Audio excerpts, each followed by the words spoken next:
ভারতের উত্তর পূর্বাঞ্চলীয় রাজ্য মণিপুরে উত্তেজনা বিরাজ করছে। ড্রোন এবং রকেট হামলা ও বন্দুকযুদ্ধের ফলে কয়েকজনের মৃত্যুর পর রাজ্যের মুখ্যমন্ত্রী এন বীরেন সিং গভর্নর লক্ষণ প্রসাদ আচার্যের সঙ্গে দ্বিতীয়বারের মতো রুদ্ধদ্বার বৈঠক করেছেন। রোববার মুখ্যমন্ত্রী এন বীরেন সিং তার মন্ত্রী ও বিধায়কদের সঙ্গে নিয়ে গভর্নরের সঙ্গে জরুরি বৈঠক করেন। বৈঠকের পর মুখ্যমন্ত্রীর পদত্যাগের গুঞ্জন ছড়িয়ে পড়ে।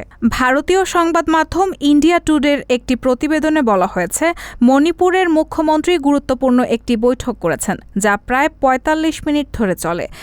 বৈঠকে তিনি রাজ্যের নিরাপত্তা চ্যালেঞ্জ মোকাবিলায় শক্তিশালী নেতৃত্বের প্রয়োজনীয়তার কথা উল্লেখ করেন। মুখ্যমন্ত্রী বীরেন সিং বৈঠকে রাজ্যপালের কাছে নিরাপত্তা বাহিনীকে আরও কার্যকরভাবে পরিচালনার জন্য ইউনিফাইড কমান্ড অথরিটির আবেদন জানান। বৈঠক শেষে মুখ্যমন্ত্রী এবং তার প্রতিনিধি দলের সদস্যরা আলোচনা করতে মুখ্যমন্ত্রীর কার্যালয়ে যান। মণিপুরের পরিস্থিতি নিয়ে মুখ্যমন্ত্রী আরও শক্তিশালী পদক্ষেপ নিতে যাচ্ছেন। গত বছরের মে মাসে মণিপুরের সংখ্যাগরিষ্ঠ মেইতে সম্প্রদায় এবং কুকিজো উপজাতির মধ্যে সহিংসতা শুরু হয়।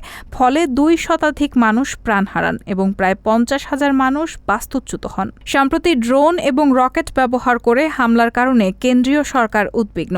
১ সেপ্টেম্বর মণিপুরে প্রথম ড্রোন হামলা হয়, যেখানে ইম্ফল পশ্চিম জেলার কোট্রক গ্রামের কাছে ড্রোন থেকে বোমা ফেলা হয়। পরের দিন সেনজাম চিরাং এলাকায় আবারও ড্রোন হামলা হয়। এদিকে পরিস্থিতি খারাপ হওয়ায় মণিপুরের জিরিবাম জেলায় জরুরি অবস্থা জারি করা হয়েছে। এই সময় ৫ জনের বেশি মানুষ একসঙ্গে জামায়াত হতে পারবেন না। শনিবার জিরিবামে হামলা পাল্টা হামলায় ৬ জন নিহত হয়েছেন।